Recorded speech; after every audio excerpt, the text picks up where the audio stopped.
Petit message préalable à l'attention des enseignants de français et de littérature. S'il vous arrive de vous sentir visé durant la vidéo, j'en suis désolé, ce n'est pas du tout l'objectif. Je sais que vous faites pas un métier facile, loin de là. Sérieux, je vous aime. Bon, sauf ma prof de 4ème, madame. Elle, j'y arrive pas. Tant pis. Bonjour à toutes et à tous, aujourd'hui on va parler de l'élitisme en littérature.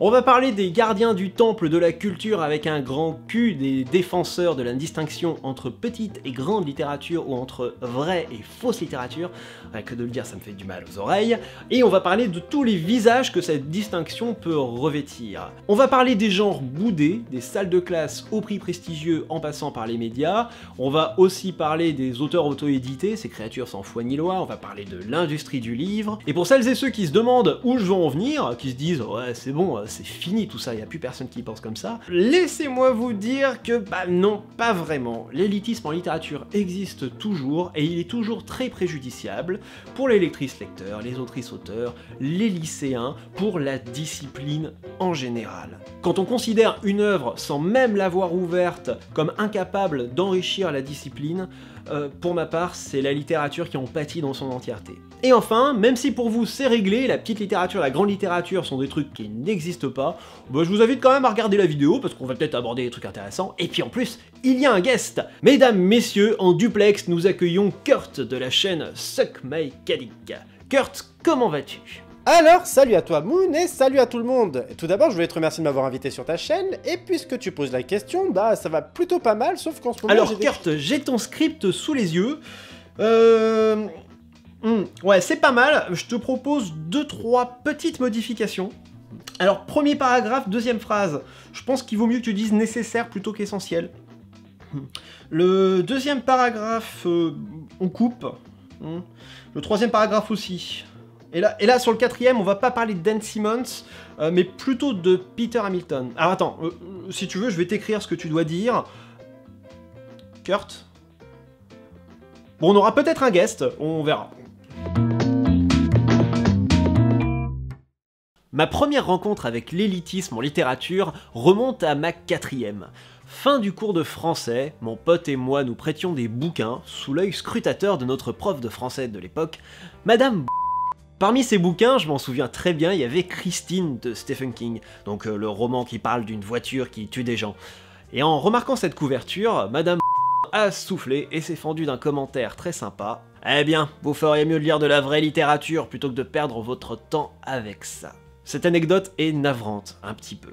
Mais elle est aussi surtout très intéressante, parce qu'en fait, sans m'en rendre réellement compte, je venais d'être victime de deux formes distinctes de l'élitisme en même temps, double dose. La première forme, c'est bien évidemment celle de l'individu élitiste, le pédant, donc celui qui considère qu'il y a une hiérarchie entre les œuvres, entre les genres, entre les auteurs, qu'il y a des œuvres qui valent sa précieuse attention de personnes au-dessus du lot, et de bon goût évidemment, et puis bah le reste, c'est de la marde.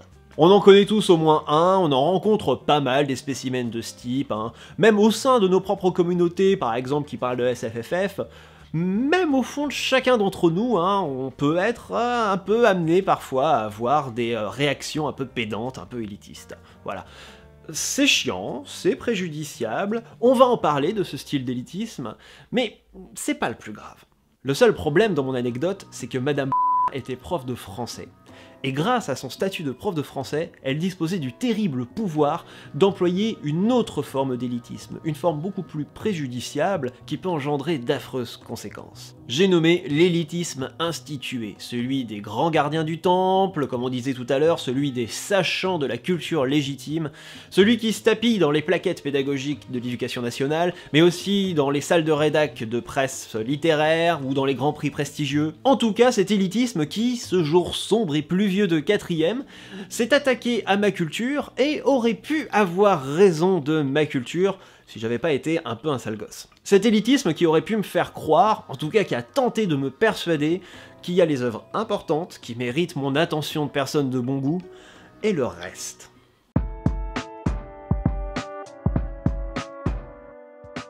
Si j'avais le pouvoir de remonter dans le temps, bon, je ferais déjà 2-3 trucs à gauche, à droite, tuer Hitler, bon les bails, tu connais, Mais je pense que je prendrais quand même 2 petites minutes pour retourner voir Madame et puis pour lui demander pourquoi elle m'a balancé ça. Peut-être qu'elle me répondrait simplement que Stephen King, eh ben c'est populaire, hein, que c'est un produit de consommation et que ça n'a rien à voir avec les œuvres culturelles. Hein. A-t-elle déjà lu Stephen King pour me balancer ça? On n'en sait rien. Mais l'élitisme a ceci de pratique que t'as pas besoin de lire le bouquin pour avoir un avis. Donc là on commence à effleurer une affirmation bien connue qui est celle que les auteurs populaires qui ciblent un grand public accouchent forcément d'œuvres plus simples, hein, et donc moins profondes. Voilà l'un des premiers mécanismes du pédantisme, hein, de l'élitisme en littérature, l'aversion pour le populaire, c'est bien connu. On sait que d'un côté il y a les œuvres culturelles et de l'autre il y a les produits de consommation. Ce à quoi on va répondre bien sûr que c'est peut-être un peu plus compliqué que ça. Bon, j'imagine que c'est pas marqué sur la 4ème de couve, ce machin. Donc comment on les reconnaît? Je suppose que le produit de consommation, à l'inverse de l'œuvre culturelle, répond à une demande ou a subi pas mal de modifications et d'allers-retours afin de le rendre plus marketable. Tandis qu'à l'inverse, l'œuvre culturelle est restée pure de toute altération et a surgi de la volonté de l'artiste sans entrave. Et alors qu'on considère une œuvre culturelle comme potentiellement capable de devenir de la grande littérature, eh ben le produit de consommation, lui, jamais, c'est pas possible, c'est un produit, c'est pas de la littérature. Alors je suis d'accord sur un fait. On vit dans une époque de saturation des œuvres. Alors pas que littéraire, hein, aussi cinématographique, vidéoludique. On n'a jamais été autant noyé sous les sorties, et ça n'a pas l'air de vouloir s'arrêter. Et paradoxalement, on a l'impression qu'il y a une grosse uniformisation des contenus. Il y a des tendances, il y a des maisons d'édition qui jouent le jeu du bah tiens, en ce moment c'est la dark fantasy qui cartonne, donc on va essayer de faire monter des poulains qui font de la dark fantasy dans nos catalogues. C'est un effet pervers en tout cas de l'industrie du livre qui est une grosse industrie. Mais primo, c'est pas parce que la maison d'édition a recalibré un peu le tapuscrit qui dormait dans la remise qu'elle en a sucé toute l'empreinte de la personnalité de l'autrice ou de l'auteur. Et inversement, c'est pas parce que l'auteur a été tout seul maître à bord qu'il a fait forcément une œuvre originale. Même sans directrice de collection, même sans tendance, même sans charte, une autrice ou un auteur n'est pas à l'abri de pondre un truc pas très inspiré et qui se rapproche des tendances. Je pense que ceux qui affirment que le produit de consommation est forcément inférieur à l'œuvre culturelle exagèrent un peu le rôle de l'auteur dans la réussite d'une œuvre. Il y a des correcteurs, il y a de la directrice de collection qui va demander à ce qu'on retape ça, il y a du bêta lecteur. C'est très très rare qu'on se retrouve face à un produit uniquement sorti de la tronche de l'auteur. Alors après, ne soyons pas naïfs non plus, à partir du moment où la réécriture tombe plus dans la charte, où il y a la maison d'édition qui commence à vraiment vous demander à coller un cahier des charges, à vous dire bon, votre romance LGBT, vous pouvez faire un héros hétéro à la place parce que bon sinon, là forcément rien de bon ne peut en sortir. Donc oui, ces romans qui répondent à une charte existent, là ils peuvent complètement gagner le titre de produit de consommation, mais on est très souvent prompt à appeler produit de consommation des bouquins qui ont juste été, oui, marketés, qui ont subi de la pub, mais c'est le jeu de l'industrie du livre, et il n'empêche que certaines grandes œuvres, ont subi ce parcours-là, elles aussi. Bon, imaginez, nous voilà de retour dans notre salle de 4ème, je redemande à madame pourquoi Stephen King c'est pas de la vraie littérature. Sauf que là, plutôt que de me dire que c'est juste une œuvre bassement populaire, imaginons qu'elle est un peu plus maligne que ça, et puis qu'elle me réponde « Non, mais vous comprenez, une vraie œuvre littéraire, c'est une œuvre profonde, pas juste divertissante. » Bon, déjà, je pense que je leur aurais répondu « Et pourquoi pas faire l'un et l'autre ?» Et je me serais pris 2 heures de colle. Et puis après, j'en aurais profité pour lui montrer cette vidéo de Lemon June qui parle justement de cette notion du divertissement. Allez, on va se mettre un petit extrait. Tout à l'heure, je vous disais que je voyais souvent des gens parler autour de moi de livres divertissants avec une petite moue compatissante. Celle-là, tu te rappelles? Et que moi-même, j'avais eu un premier sentiment de culpabilité en disant ça d'une lecture. Alors je pense que vous avez bien compris avec mon laïus que je m'étais flagellé une bonne 50aine de fois mentalement pour avoir eu ce réflexe de merde, mais je vais en rajouter une couche. Quand j'ai dit qu'Aeternia était une lecture divertissante, c'est la première caractéristique qui m'est venue en tête, et je me suis sentie con comme un ballon parce que je n'avais rien d'autre à ajouter de plus. Mais en y réfléchissant, parce que bon quand même, ça s'est mis en marche au bout d'un moment, divertissant ça implique plein de choses. Je vous invite d'ailleurs à mater cette vidéo dans son intégralité si c'est pas déjà fait, le lien est dans la description. En bref, je suis d'accord avec son point de vue.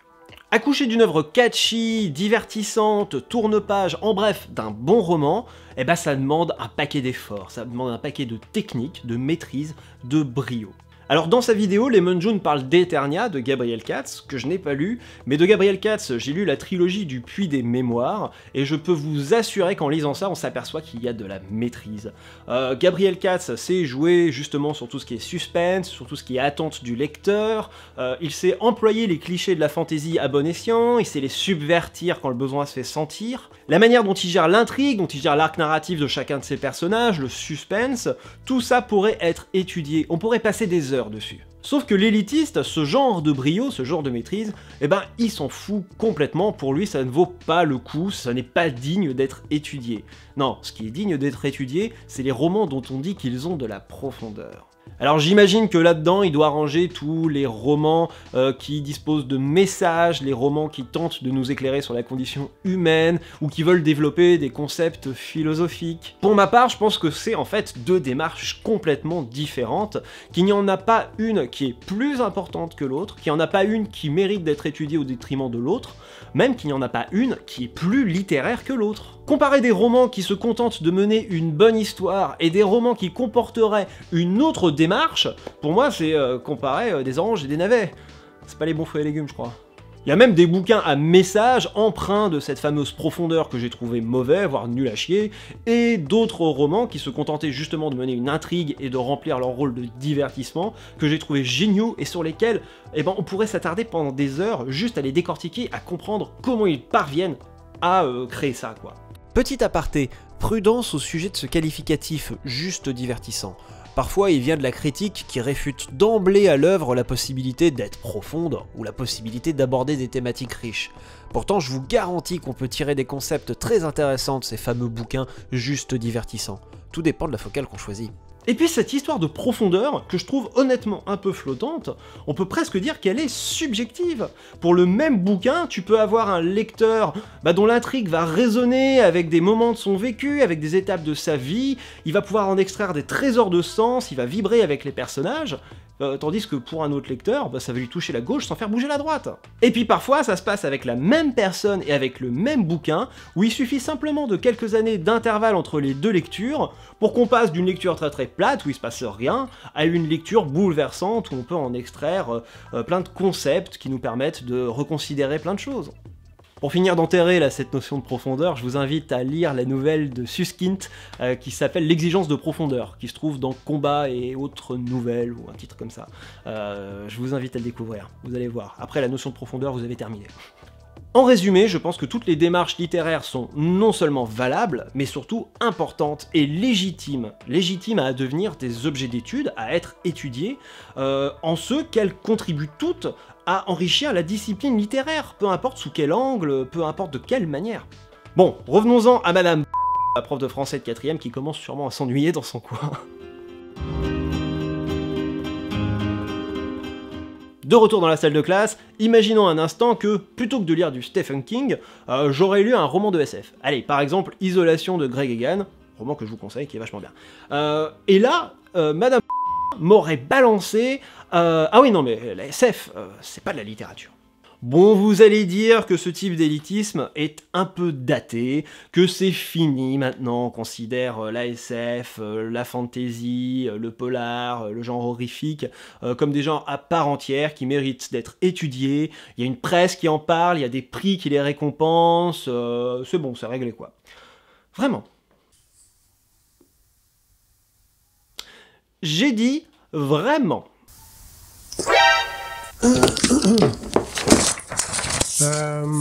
Vraiment. Ah oui, ok. Alors oui, mais c'est plus compliqué que ça.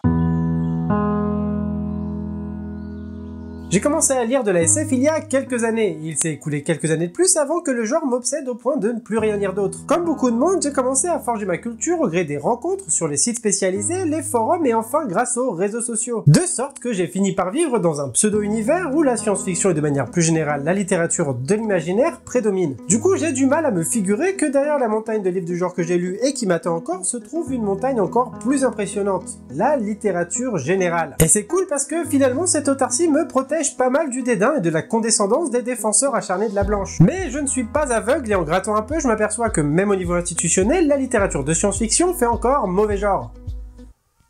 Mauvais genre. Tu évoquais il y a un instant la presse et les prix littéraires qui promeuvent et récompensent la SFFF. Et c'est vrai qu'en France, on est pas mal du tout.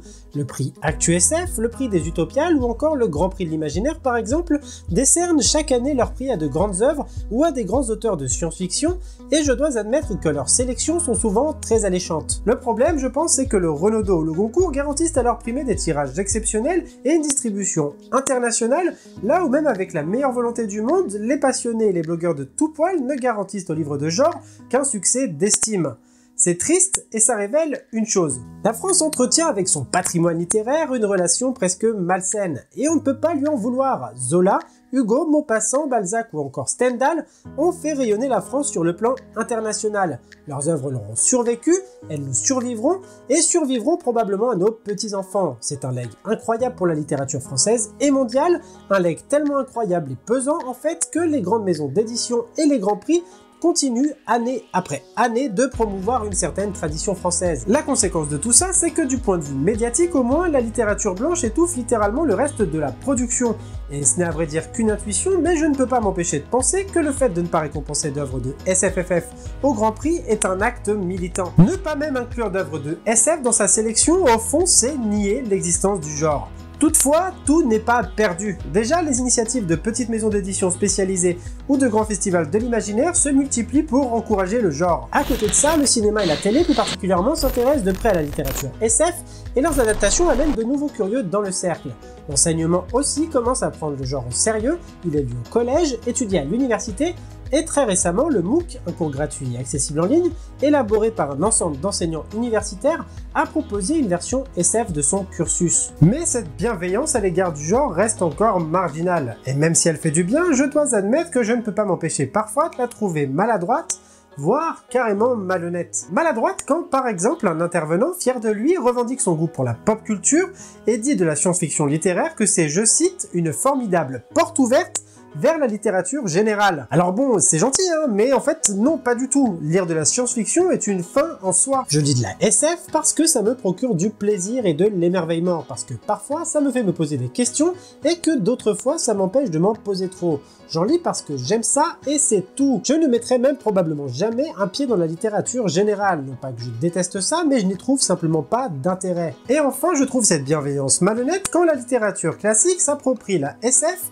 l'encense et la vénère sans jamais de la citer. 1984, Le meilleur des mondes ou encore La route ont par exemple tous les trois rejoint le panthéon des œuvres dites classiques, et ont donc dans l'esprit du grand public définitivement quitté les rangs de la littérature de science-fiction. C'est simple, trouvez-moi des critiques professionnels qui traitent de ces trois bouquins et je vous mets au défi de trouver la mention science-fiction dans leurs textes. C'est impossible. À la rigueur, ça parle d'anticipation, mais de SF, c'est mort. Ça me désespère, et au fond, j'ai l'impression qu'on retire au genre ses meilleurs ambassadeurs. Bref, les temps sont durs, moins durs qu'il y a quelques dizaines d'années encore, où les éditeurs s'en battaient tellement les steaks qu'on se tapait des traductions toutes pétées à tout va, mais c'est encore loin d'être la fête. Cela dit, je sais que je n'en donne pas l'impression, mais je reste optimiste, et je suis sûr que la SF a encore de beaux jours devant elle. Tant qu'il y aura des gens pour la lire, l'apprécier, la partager et aussi la publier, c'est très important, la SF vivra. Et puis aussi, on va pas se mentir, si HBO pouvait nous sortir une petite adaptation des familles, j'avoue que ça filerait un petit coup de pouce. Bon, apparemment, il y a de l'éclaircie à l'horizon. Game of Thrones est passé par là, qui sait, peut-être qu'un jour on aura une superbe adaptation en série télé d'Hyperion de Dan Simmons, et là on aura gagné. Tout ça sera un lointain souvenir, il n'y aura plus que les dinosaures et les institutions comme l'éducation nationale pour considérer la SFFF comme un genre de seconde zone. Et à la rigueur, on s'en cogne, hein. Certains diront même tant mieux qu'ils se tiennent éloignés l'éducation nationale de la SFFF parce qu'ils ne réussiraient qu'à dégoûter les gamins de ces fantastiques genres.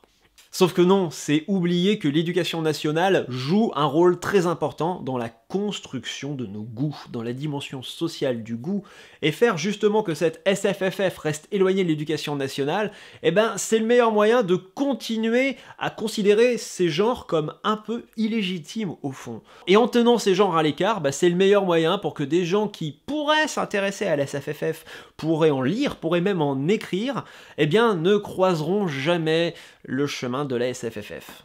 Et ça c'est triste. Amis lycéennes et lycéens, étudiants en première année de lettres, on vous a menti. On vous a dit qu'on vous enseignait la littérature, alors qu'en fait on vous enseigne une sorte de patrimoine littéraire. Ce même patrimoine littéraire que Kurt a évoqué tout à l'heure, celui du rayonnement international de la littérature française. Des humanistes Renaissance à l'absurde du début 20e, en passant par le triptyque gagnant du 19e, j'ai nommé romantique, naturaliste et symboliste. Oh, il faudrait un peu actualiser les œuvres au programme? Bon bah tapons dans de la blanche qui a su faire bander le petit cénacle de la critique parisienne. Pour reprendre les mots de Jean-Michel Lebeau et François Jarreau sur le site cafépédagogique.net, les choix sont fidèles à l'esprit du programme qui considère la littérature comme un ensemble de monuments à visiter, plutôt que comme une pratique vivante des mots et du monde à expérimenter. Ce qu'on vous propose, c'est une version orientée de ce qu'est la discipline littéraire, qui correspond à une certaine vision, à une certaine idée, où seuls certains types de littérature sont considérés comme objets d'étude et donc admissibles au rang de culture légitime. Ça marche par exclusion, évidemment. En omettant de vous faire étudier certains auteurs et certaines œuvres, certains corpus, par exemple certains genres comme la science-fiction, on vous dit en creux, sans vous le dire, circulez, il n'y a rien à voir par ici. Ce n'est pas considéré comme objet d'étude, ce n'est pas considéré comme un savoir validé. Oh, et à l'inverse, que les grands monuments de la littérature générale sont intouchables. Et oui, mon petit lapin, si t'as pas aimé la légende des siècles, c'est parce que tu es ignare et que tu n'as pas su reconnaître le génie du gros barbu, là, Victor Hugo. Faut pas avoir de complot à ça, faut pas imaginer que le corps enseignant se regroupe dans des réunions secrètes, Illuminati style, et en train de se dire « il ne faut surtout pas qu'il découvre Hyperion de Dan Simmons ». Non, sinon nous sommes tous condamnés. Je pense que c'est plus insidieux que ça, évidemment. Il y a une part de routine du côté de l'éducation nationale, et même du côté des enseignants qui voudraient un peu justement casser cette routine, casser cette paresse intellectuelle de la part des grands décideurs, puis qui viendraient avec leurs trucs pour essayer de bouger un peu les choses, avec leur passion. Le seul problème, c'est qu'il y a un paquet d'impératifs, il y a les impératifs de réussite, il y a le programme, il y a les échéances, il y a les examens, il y a la Marseillaise à accrocher au mur avec le drapeau français. Après, on pourrait parler des heures et des heures aussi de la manière dont, en cours, on considère une œuvre, quoi. On considère un roman. À la fin, le gamin, c'est plus un roman, c'est plus une histoire, c'est plus une intrigue qu'il a dans les mains, mais c'est une épreuve écrite, en fait. C'est une épreuve écrite de 400 pages, sur laquelle il y a du compte-rendu de lecture, de la dissertation, donc c'est plus un objet de plaisir, ça devient une sorte d'énigme, de questions écrites, d'examen, voilà, de 400 pages. Bon, dans les classes de collège, j'ai appris que ça commençait à bouger en mieux. Je pense que dans les lycées ça va s'y mettre aussi, mais dans les lycées il y a l'épreuve du bac, et alors cette épreuve du bac de français, et le bac de littérature pour les littéraires, c'est... Bref, on pourrait en parler pendant des heures, c'est pas le moment.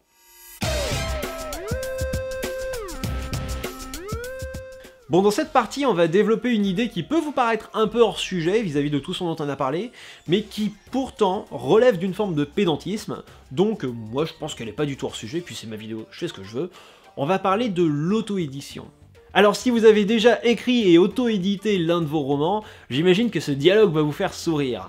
Ah, mais t'es auteur? Ah, donc t'es publié? Et donc là vous répondez non. Et donc là la personne, la personne va rien dire, parce que elle va pas forcément vous balancer dans la tronche « Ah bah t'es pas un auteur alors !» Mais c'est comme si vous l'entendiez tellement elle le pense fort. J'ai l'impression qu'on considère que justement ce moment de publication, ce moment de passage par un éditeur, comme une sorte de garantie de la qualité d'une œuvre. Comme si vous étiez adoubé par l'ordre des chevaliers de l'édition. Sauf que c'est pas vraiment ça. Faut arrêter les délires là-dessus. C'est pas parce que tu es publié que ton roman est bon, et c'est pas parce que tu ne l'es pas que ton roman est mauvais.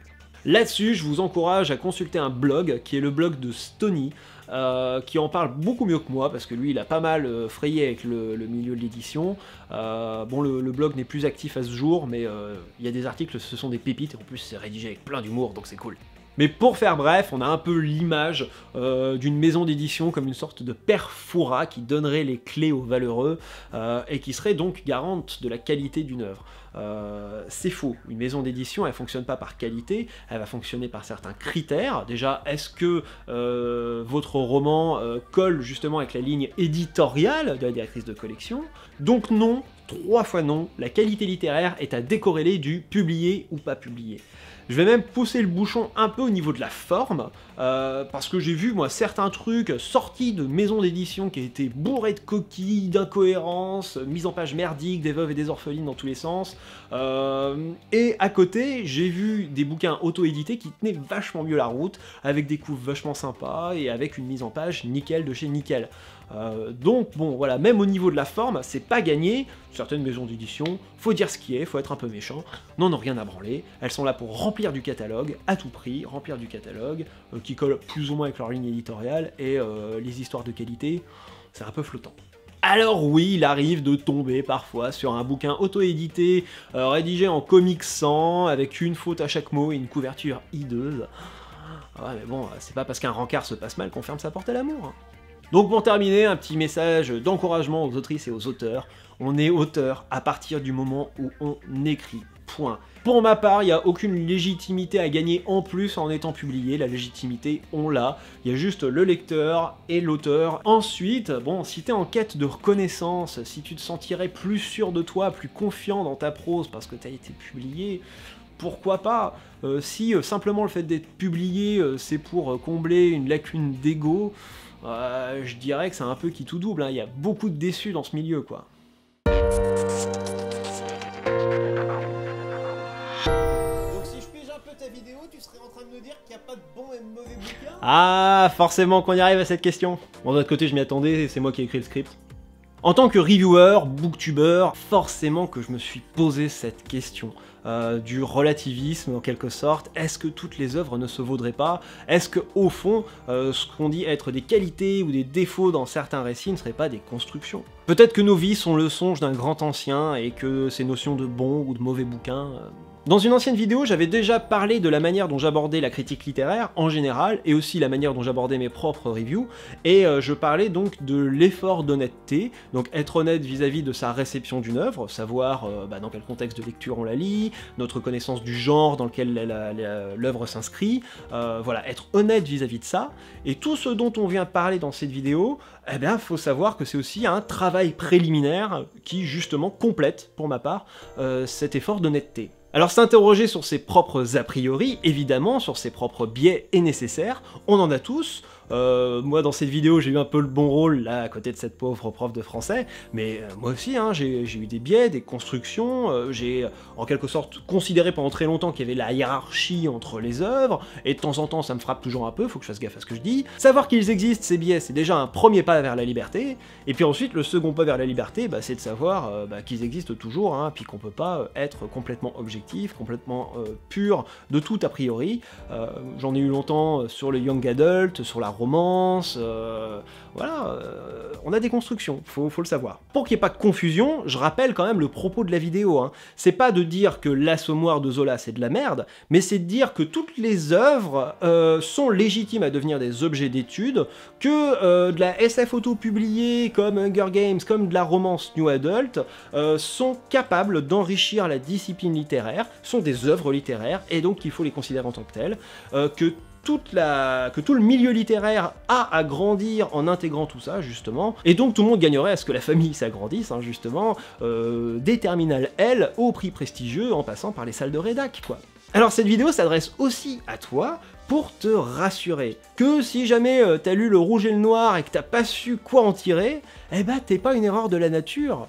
Par contre, un truc, c'est que ta grande culture de toute la dark fantasy anglo-saxonne, eh ben c'est une culture. Alors cette culture, justement, sois-en fier, hein, tu peux discuter avec un expert de la blanche sans avoir à rougir, sans avoir à penser qu'il y a une sorte de hiérarchie entre les savoirs, hein, et que si jamais c'est le gars qui te balance en réponse oui, bah c'est bien la dark fantasy, mais bon, ce serait bien que tu t'intéresses quand même à quelque chose de plus sérieux, hein, comme Honoré de Balzac, eh ben souris-lui, parce que c'est lui qui se ferme une porte, pas toi.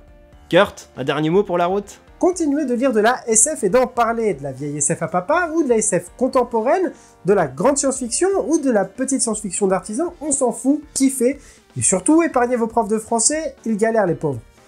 Ciao!